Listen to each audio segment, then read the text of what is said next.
ہمیں جب مسلمان کا عروج آیا تھا تو وہ اخلاقی طور پہ سب سے سپیریئر تھے. جب ملیشیا اور انڈونیشیا کے اندر لوگ مسلمان ہوئے, کوئی مسلمان فوج نہیں گئی تھی. مسلمان تاجروں کا جو کیریکٹر دیکھا مقامی لوگوں نے, وہ اتنے ان سے امپریس ہوئے کہ وہ اسلام کی طرف چلے گئے. اس خطے میں فوجوں نے اور تلوار نے مسلمان نہیں کیا تھا لوگوں کو. ہمارے وہ بزرگان دین جس طرح لاہور کے داتا صاحب تھے, جس طرح نظام الدین اولیاء تھے دلی میں, جس طرح خواجہ معین الدین چشتی سندھ کے اندر, بابا بلے شاہ, بابا فرید, یہ وہ لوگ تھے جو عظیم انسان تھے, سچے لوگ تھے, انسانیت سے پیار کرنے والے لوگ تھے. تو لوگ ان کو دیکھ کے اسلام کی طرف آئے تھے. ہمارا اس وقت سب سے بڑا مسئلہ یہ ہے کہ مسلمان جو لیڈرشپ ہے دنیا میں, آپ چلے جائیں, آپ ان کو کمپیئر کر لیں اور جن کو ہم کافر کہتے ہیں ان کو کمپیئر کر لیں. آپ اپنے ہمارے یہ جو دو پچھلے جو دو فیملیز نے اس ملک پہ حکومت کی ہے, ان کے پاس پیسہ دیکھ لیں کتنا ہے, اور برطانیہ کے, پھر میں کہہ رہا ہوں پرائم منسٹرز کے بعد دیکھ لیں کتنا پیسہ ہے. تو جب لیڈرشپ ملک میں اس کی جب وہ اخلاقیات کو تباہ کر دیتی ہے, وہ سارے معاشرے کو نیچے لے جاتی ہے. ایک قوم کبھی بھی, میں پھر سے آخری بات کہتا ہوں اس چیز کے اوپر, کہ جنگیں ہارنے سے قومیں نہیں تباہ ہوئی, نہیں تو جرمنی اور جاپان آج مٹ گئے ہوتے. ان کی تو ایک بلڈنگ نہیں کھڑی تھی. اور کبھی بھی معاشی بحران آتا تو قوم تباہ نہیں ہوتی. لیکن جب آپ قوم کی اخلاقیات ختم کرتے ہیں, جب اچھے برے کی تمیز ختم کر دیتے ہیں, جب کہتے ہیں جی اگر کھاتا تو لگاتا بھی ہے, پرائم منسٹر کو یہ کہتے ہیں, جب وہ جی ایک وہ زرداری سب پہ بھاری, کوئی فکر نہیں کہ اس کے اوپر فیک اکاؤنٹس کا 100 ارب روپے کے کیسز, اور پتہ نہیں ان کے اوپر باہر مضمون چھپے ہوئے ہیں ان کی کرپشن پہ, دونوں لیڈرز کے اوپر. ہمارے آنے سے پہلے ان کے اوپر فلمیں بنی ہوئی ہیں BBC کے اوپر. تو جب ایک لیڈرشپ پہ اس طرح کے لوگ آتے ہیں, وہ کرتے کیا, وہ ساروں کو کہتے ہیں کہ جی آوے کا آوا بگڑا ہوا ہے تو ہم ہیں ہی ایسے, ہم تو ہیں ہی کرپٹ. اور ایک ملک کا جب وہ کیریکٹر ختم کرتے ہیں, اصل میں سب سے بڑا ایک قوم کو تب نقصان پہنچتا ہے. لہٰذا میری کوشش یہ ہے کہ جو دنیا کے سب سے عظیم لیڈر تھے ہمارے نبی صلی اللہ علیہ وسلم, لوگوں کو ہم بتائیں ان کا کیریکٹر تھا کیا وجہ تھی کہ جو ان کے ارد گرد تھے سب لیڈر بن گئے. یہ تاریخ کا حصہ ہے. یہ چاہے آپ مسلمان ہوں یا نہ ہوں, آپ کو پتہ ہے کہ اس ٹائم پہ جو ان کے ارد گرد تھے سارے عظیم لیڈر بن گئے تھے. اور جو مدینہ کی ریاست جن اصولوں پہ کھڑا کیا گیا تھا, وہ کبھی ہم نے اپنے لوگوں کو بتایا وہ کیا اصول تھے, کیا وجہ تھی کہ وہ ایک دم اٹھ کے دنیا کی امامت کرنا شروع کیا. انہوں نے, وہی لوگ تھے, پہلے حیثیت کوئی نہیں تھی ان کی, وہی دنیا کی امامت کرنا شروع. یہ تاریخ کا حصہ ہے, لیکن یہ ہمارے لوگوں کو نہیں پتہ.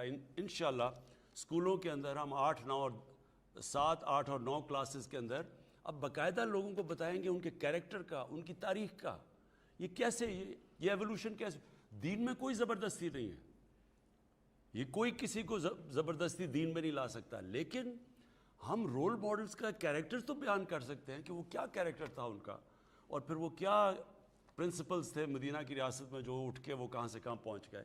یہ جب ہم سمجھ جائیں گے, ہمارے لوگ سمجھ جائیں گے, تو تب ساتھ ساتھ ہم باقی ادارے بھی ٹھیک کریں گے, اپنی معیشت کو بھی ٹھیک کریں گے. ہم انشاءاللہ ہمارا جو بہت بڑا اثاثہ ہے اوورسیز پاکستانی, ان کو اب صحیح طرح ابھی تک کبھی بھی ان کو ہم نے صحیح طرح اتنے بڑے اثاثے کو پاکستان کے فائدے میں استعمال نہیں کیا, بلکہ اچھا جی یہ ڈیول نیشنل ہے تو اس کو باہر ہی کر دو جی, جس طرح وہ کوئی غدار ہو گیا. تو ہم کبھی بھی ان کو بھی کھینچیں گے, لیکن ساتھ ساتھ ایک نیشن کا کیریکٹر بنے گا. ہمارے جو لیڈر تھے اس ملک کے, قائد اعظم محمد علی جناح, ان کے دشمن بھی کہتے تھے کہ صادق اور امین ہے. جی آپ کی کالز کا سلسلہ جاری ہے, نمبر آپ کی اسکرین پر بھی آ رہا ہے. اگلے کالر ہمارے ساتھ. السلام علیکم. جی وعلیکم السلام. جی کون صاحب؟ جی ریحان طاہر بات کر رہا ہوں جو رحیم خان سے. جی السلام علیکم خان صاحب. جی وعلیکم السلام. سر میں ریحان طاہر بات کر رہا ہوں رحیم خان سے, جنوبی پنجاب جو آپ نے بنانا ہے انشاءاللہ. سر میں ایک سوشل ورکر ہوں, اور کوئی بھوکا نہ سوئے مہم کلین گرین پاکستان پہ آپ کو دعائیں ہیں, آپ کے ساتھ ہیں, اور کچھ مشورے ہوں گے انشاءاللہ جو آپ کی ٹیم کو میں ضرور پیش کرنا چاہوں گا, ٹھیک ہے اسٹیک ہولڈر.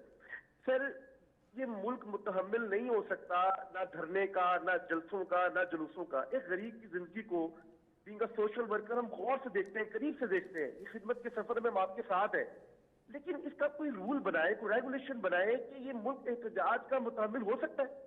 اس پہ ایک پالیسی بنے کہ پی ڈی ایم میں اعلان کر دیا کہ جی ہم بجٹ کو منظور نہیں ہونے دیں گے. ایک غریب آدمی بہت پریشان ہے اور ہم اس پہ آپ کے ساتھ ہیں اس خدمت کے سفر میں، لیکن اس پہ ایک پالیسی بننی چاہیے جو آنے والے دنوں میں انشاءاللہ پاکستان کو مزید روشن کرے. جی دیکھیں میں نے کیونکہ میں ایک اسٹوڈنٹ ہوں ہسٹری کا اور پولیٹیکل سائنس کا بھی. آپ ذرا ایک ملیشیا کو مہاتر محمد نے اٹھا دیا، لیکن وہ دیکھیں کہ وہ کیا انوائرمنٹ تھی جس میں وہ اٹھاتے گئے. ان کی جو 15-20 سال کی سٹرگل تھی، انہوں نے کیسے ملیشیا کو ایک لو انکم سے مڈل انکم ملک میں لے گئے. پھر ساؤتھ کوریا کے آپ دیکھ لیں کہ ان کا جنرل پارکس تھا، اس نے اٹھا کے کوریا کو کدھر سے کدھر لے گئے. ان کی سب چائنا کا آپ سٹڈی کر لیں. دیکھیں مسئلہ ہمارا کیا ہے. ہمارا مسئلہ شروع ہوا ایک تو جب ملٹری گورنمنٹ کرتی ہے تو وہ بدقسمتی سے ان کو اداروں کو کمزور کر کے گورنمنٹ پہ آنا پڑتا ہے. عدلیہ کے اوپر کنٹرول کرنا پڑتا ہے، باقی اداروں پہ کنٹرول اپنے نیچے لانا پڑتا ہے. تو وہ جس طرح حکومت کرتی ہیں، وہ پھر اپنے آپ کو جب جسٹیفائی کرتا ہے کہ نہیں ہم ڈیموکریٹس بھی ہیں، پھر ایک مصنوعی ڈیموکریسی بھی آتی ہے، وہ بڑا نقصان پہنچاتی ہے. لیکن جو ہمارے یہ جو 1988 کے بعد جو پولیٹیکل لیڈرز آئے، انہوں نے کیا کیا کہ انہوں نے بجائے اداروں کو مضبوط کرنے کے انہوں نے بھی کمزور کر دیے. اور پھر کیونکہ انہوں نے پیسہ بنا لیا، اب ان کا سارا مقصد یہ ہے کہ جو پیسہ بنا کے باہر لے کے گئے ہوئے ہیں، اس پیسے کو بچانا کیسے ہے. پہلے انہوں نے نقصان پہنچایا پیسہ بنا کے، اب یہ نقصان پہنچا رہے ہیں اس پیسے کو بچانے کے لیے. تو یہ سارا بلیک میل، یہ ان کا مقصد یہ نہیں ہے کہ اب ان کو تو اگر ان کو معیشت کی پرواہ ہوتی تو آج تو ان کو ہمیں مبارکیں دینی چاہیے تھیں. کیونکہ یہ جو فگرز ہیں، میں اس کے بعد صرف 1 منٹ حماد کو کہوں گا کہ آپ کو بتائیں کہ کیسے ہم آئے ہیں. یہ سمجھ رہے ہیں کہ ہم نے یہ سارا خود ہی، جس طرح وہ اسحاق ڈار بنا دیتا تھا کہ جی بڑا اچھا ہو گیا اور وہ فگرز کو چینج کرتا تھا. ہم نے یہ کہیں جب 0.5 ہماری گروتھ ریٹ تھی تو تب کیوں نہیں ہم نے چینج کی؟ تب تو کوئی نہیں، کسی نے نہیں کہا کہ جی آپ نے گروتھ ریٹ. تو یہ وہ بالکل میں آپ کو یقین دلاؤں گا کہ میں کبھی مانتا ہی نہیں ہوں کہ ہم جھوٹ لوگوں سے بول کے اپنی تعریف کروائیں. میں اب یہ حماد کو کہوں گا آپ کو بتائیں، لیکن اس سے پہلے مسئلہ اب یہ آ گیا ان کا کہ یہ اب گھبرا گئے ہیں کہ ملک اب اوپر جانے شروع ہو گیا ہے. انہوں نے سب کو کہا ہوا تھا کہ آج گیا تو کل گیا، تو حکومت 6 مہینے میں گئی، 5 مہینے میں گئی، دسمبر میں گئی. جب حکومت نہیں گئی اور انہوں نے کہا جی یہ نااہل ہے، معیشت تباہ کر دی. اب ان کے مقابلے میں جو یہ چھوڑ کے گئے تھے، اور اللہ کا شکر ہے آج جدھر ہم کھڑے ہیں، میں صرف ایک آپ کو چیز دکھانا چاہتا ہوں. انہوں نے جو ہمیں قرضہ دے کے گئے تھے، جس کی جو بوجھ ہمارے اوپر پڑا ہوا ہے، یہ بڑا ضروری ہے آپ کو دیکھنا. یہ ذرا ایک غور سے دیکھ لیں. یہ 2016 سے پاکستان کا قرضہ دیکھیں کہ جو بیرونی ملک ہمارا قرضہ ہے، یہ جو ڈالرز ہم باہر سے جو اصل وزن پڑا ہوا ہے، جس کی وجہ سے IMF کے پاس جانا پڑتا ہے، یہ شروع ہوا ہے 2016 سے. یہ قرضہ جانا شروع ہوا ہے. یہ جب ہم آئے 2018-19 میں، یہ کیونکہ قرضہ لینا پڑتا تھا قسطیں دے رہے، آج یہ یہاں پہنچ گیا. یہ ذرا دیکھیں کہ یہ آج سب سے کم قرضہ لیا ہے ہم نے کتنے سالوں کے بعد. یہ ذرا دیکھ لیں. اس کا مطلب کہ جو بیرونی ہم نے، وہ گورنمنٹ آئی ہے جس نے اپنے قرضے واپس کیے ہیں، اور ہمیں اب قرضے لینے کی کم سے کم ضرورت پڑ رہی ہے. اور اس لیے یہ ذرا سارے گھبرائے ہوئے ہیں کہ یہ کسی طرح اب تو گورنمنٹ اب پھر سے اکٹھے ہو جاؤ، کسی طرح گورنمنٹ کو گرا دو. لیکن یہ بہرحال کامیاب نہیں ہو. کہ میں چاہوں گا کہ حماد آپ پلیز صرف تاکہ لوگوں کو سمجھ آ جائے کہ یہ جو گروتھ ریٹ آئی ہے تقریباً 4%، یہ کس کے اوپر بیس کی گئی ہے. تو حماد پلیز بتائیں. شکریہ وزیر اعظم صاحب. یہ جو ہمارا نیشنل اکاؤنٹس کا سسٹم ہے، یہ اقوام متحدہ کا سسٹم ہے. 26 ایجنسیز اس کے اندر اپنا ڈیٹا فیڈ کرتی ہیں حکومت کی، اور اس کے 24 سب سیکٹرز ہیں جن کا تمام کے گروتھ کے جو ڈیٹا ہے وہ ہمارے پاس موجود ہے. میں صرف یہ بنیادی طور پہ بتانا چاہوں گا کہ ماضی کے اندر جو ڈیٹا مینیپولیشن ہوتی تھی اور جن سیکٹر سے ہوتی تھی جن کا ویریفائبل ڈیٹا نہیں ہوتا تھا یا اندازے کی بنیاد پہ ہوتا تھا، جیسے لائف سٹاک، ہماری گروتھ ان پر منحصر نہیں ہے. ہماری انڈسٹری کا ڈیٹا اس میں دکھا رہے ہیں کہ 3.5% گرو کر رہی ہے, ایگریکلچر 2.7% کر رہا ہے, اور سروسز جہاں پہ یہ سارے پروڈکٹس جا کے بکتے ہیں وہ 4.4% کر رہا ہے. انڈسٹری کے اندر جو لارج سکیل کی صنعت ہے وہ 9% پہ ہم نے گروتھ شو کیا ہے, حالانکہ مبصرین کا یہ خیال ہے کہ یہ آپ نے کم شو کیا ہے. جب فائنل ڈیٹا آئے گا 3 کوارٹرز کا بھی تو یہ 14% پہ چلا جائے گا, اور یہ کوئی ایسی تعجب والی بات نہیں. سیمنٹ کی سیل جو ہے وہ مارچ میں تاریخ کی بلند ترین سطح پہ ہوئی, فرٹیلائزر کی سیل آپ دیکھ لیں, آٹو موبیلز کی سیل اور موٹر سائیکلز کی سیل جو ہے وہ تاریخ کی بلند ترین سطح پہ ہو رہی ہے. یوریا سب سے زیادہ بک رہا ہے. ہاؤسنگ اینڈ کنسٹرکشن میں جو میرے سامنے فگرز ہیں 8.5% گروتھ ہے. زراعت میں آپ بتا چکے ہیں کہ ریکارڈ ہماری گندم کی ہوئی ہے کاشت اور سیل, اور گنے کی بھی سب سے زیادہ ہوئی ہے, مکئی کی سب سے زیادہ ہوئی ہے. تو یہ کوئی ایسی انہونی چیز نہیں, اور مبصرین کا یہ خیال ہے کہ جب آخری کوارٹر کا ڈیٹا آئے گا تو یہ 3.94% سے بڑھ کے شاید 4.3 یا 4.4 پہ چلا جائے. آپ نے ایک اور اس کے ساتھ بات کی کہ کیونکہ ہمارے کرنٹ اکاؤنٹ کا جو ڈیفیسٹ ہے وہ یہ گروتھ جو ہے یہ اس کے ساتھ منسلک نہیں ہے. پہلے تو یہ ہوتا تھا امپورٹ کھول کے گروتھ بڑھا دیتے تھے. ہمارا 17 سال کے بعد کرنٹ اکاؤنٹ بھی سرپلس کے اندر شو ہو رہا ہے, تقریباً $800 ملین. اور ابھی آپ نے جو سب سے زیادہ جو زبردست چیز دکھائی وہ یہ کہ جو بیرونی قرضے بڑھنے کی رفتار ہے, جب ہم آئے تھے تو $11 ارب سالانہ اس کے اندر انکریز آ رہا تھا, اور اب آپ نے گراف میں دکھایا کہ اس سال وہ صرف $3.5 ارب کے قریب ہوئے گا, جو کیونکہ ہمارے خسارے کم ہو رہے ہیں تو ہمیں بیرونی قرضہ بھی اس کو فائنینس کرنے کے لیے کم لینا پڑ رہا ہے. تو یہ صرف ہماری یہ نہیں کہ ہماری گروتھ بڑھ رہی ہے, اس کی جو کوالٹی ہے, یعنی کہ یہ وہ گروتھ ہے جو خساروں کے سر پہ نہیں ہے, جو قرضوں کے سر پہ نہیں ہے, اور جو امپورٹس کے سر پہ نہیں ہو رہی. تو یہ سب سے زیادہ ریمارکیبل چیز ہے. میں اس ایک اور آپ سب کو ایک اور چیز دکھا دوں. یہ کرنٹ اکاؤنٹ, یہ ذرا فگر دیکھ لیں گے. یہ شروع ہوا 2011 کے اندر کرنٹ اکاؤنٹ یعنی سرپلس پہ تھا, یعنی ہمارا خسارہ نہیں تھا. یہ 2011 ہے. اس کے بعد یہ دیکھیں کہ یہ بڑھتا گیا, اور جب ہمیں گورنمنٹ ملی ہے 2018 میں, یہ دیکھیں یہ سب سے بڑا 18.2% ہمارا کرنٹ اکاؤنٹ ڈیفیسٹ تھا, خسارہ تھا. اب یہ دیکھیں کہ یہ 2011 کے بعد یہ پہلی دفعہ یہ سرپلس میں گیا. یہ آپ دیکھ رہے ہیں یہ. تو اس کا مطلب کہ جو حماد نے سب سے بڑی بات کی کہ دیکھیں گروتھ تو تب بھی ہو سکتی ہے, آپ جیل بنانے شروع ہو جائیں سارے ملک میں تو گروتھ اوپر چلی جائے گی. کوالٹی آف گروتھ ہوتی ہے. آپ امپورٹ کرتے رہیں چیزیں, $60 ارب کی امپورٹ کر کے گروتھ اوپر کر دیں, وہ تو ملک کرائسس میں چلا جائے گا. یہ جو آپ دیکھ رہے ہیں کہ کرنٹ اکاؤنٹ خسارے میں چلا جائے گا, روپیہ گرنا شروع ہو جائے گا. لہٰذا یہ جو گروتھ ہے, یہ گروتھ یہی نہیں کہ یہ انشاءاللہ 4% سے اوپر جائے گی, 4.5% ہمارا اندازہ جائے گی, لیکن یہ وہ گروتھ ہے جو ملک کو فائدہ پہنچائے گی. یعنی یہ آگے جا کے کرائسس پہ نہیں لے جائے گا. یہ وہ گروتھ ہے, اس کی کوالٹی ایسی ہے کہ انشاءاللہ ملک آپ دیکھیں گے کہ آپ صحیح راستے پہ جا رہا ہے, اور آپ اس کو آگے بڑھتے جائیں گے. جی حماد. میں یہاں پہ ایک اور بات پوری قوم کو بتانا چاہتا ہوں کہ جب آپ 2.5 سال پہلے آئے تھے تو آپ نے ایک تاریخی فیصلہ کیا تھا. پاکستان بیورو آف اسٹیٹسٹکس جہاں پہ یہ اکاؤنٹس کمپائل ہوتے ہیں, آپ کے حکم کے مطابق ان کو وزارت خزانہ سے نکال کے ان کو دوسری وزارت پلاننگ میں ڈال دیا گیا تھا, تاکہ وزارت خزانہ کسی طریقے سے اس پہ اثر انداز نہ ہو سکے. جس طرح آپ نے کرکٹ میں نیوٹرل امپائرز کی ابتدا کی تھی, اسی طرح آپ نے پاکستان میں بنیاد رکھی انڈیپینڈنٹ اسٹیٹسٹکس کی. جی اس وقت ہم ایک وقفے پہ جائیں گے اور اس کے بعد پھر واپس آتے ہیں. آپ کی کالز کا سلسلہ جاری ہے, ساتھ رہیے.